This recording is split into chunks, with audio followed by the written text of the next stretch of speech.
નમસ્કાર, જય પશુપાલક, જય ગૌમાતા.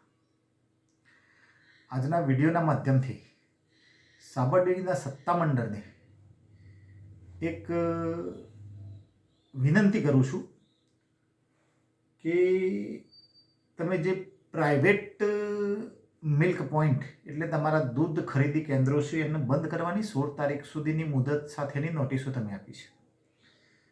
હવે મને એ જાણવું છે કે દૂધનો ધંધો છે સાબર ડેરીનો અને મિલ્ક પોઈન્ટ પરથી દૂધ પણ સારા પ્રમાણમાં આવે છે અને તમારી જે ધારાધોરણ છે તે મુજબ આવે છે, તો બંધ કરવાનું કારણ શું?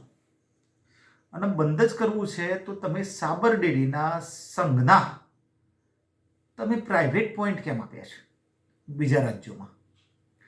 એટલે આ બધું એક જાતનું તમારું જે સહકારી સંસ્થાઓ સાબર દૂધ મંડળીઓ જે બંધ કરવાનું ષડયંત્ર છે એ તમે ધીમે ધીમે એમાં એક એક કદમ તમે આગળ વધી રહ્યા છો એ અમે જાણીએ છીએ.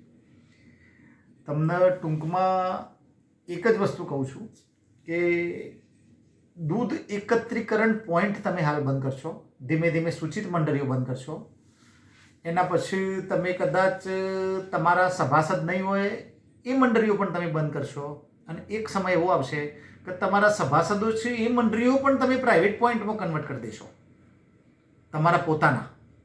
એટલે આ તમારું છે ને એક જાતનું ષડયંત્ર છે એ અમે જાણીએ છીએ. એટલે મહેરબાની કરીને તમે જો આવા નિર્ણયો સાબર ડેરીના ફાયદા માટે ન લો તો સારું. અને બધા જ સંઘોએ જે ભેગા મળીને નક્કી કર્યું છે કે સાબર ડેરી પશુપાલકોને સીધું ખાતામાં પેમેન્ટ આપશે.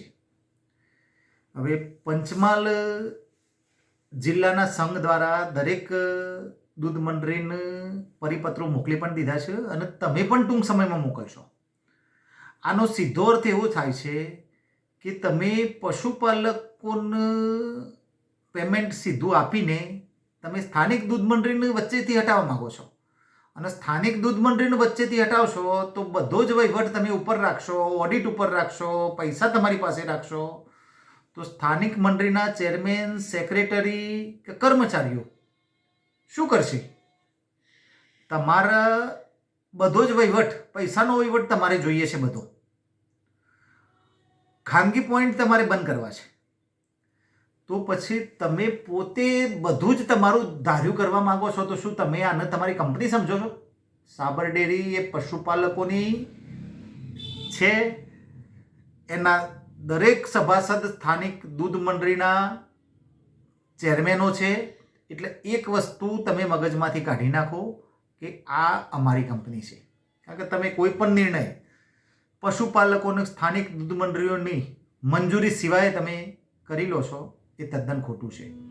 એટલે મહેરબાની કરીને વિડીયોના માધ્યમથી તમને રિક્વેસ્ટ કરું છું, નહીં તો પછી એના માટે કાયદાકીય કોઈ સ્ટેપ ભરવું પડશે તો અમે ભરી લઈશું. એટલે હવે તમે જો એ દૂધના પોઈન્ટ જે કંઈ છે એ ચાલુ રાખો તો સારું છે. બાકી આગળ શું જશે અને શું કરવું એના માટે બધા પોઈન્ટવાળા જે દૂધ કલેક્શન એકત્રીકરણ પોઈન્ટ છે એ તમામ લોકોની સલાહ સૂચનથી અમે આગળનું પગલું ભરીશું. જય હિન્દ, જય ભારત.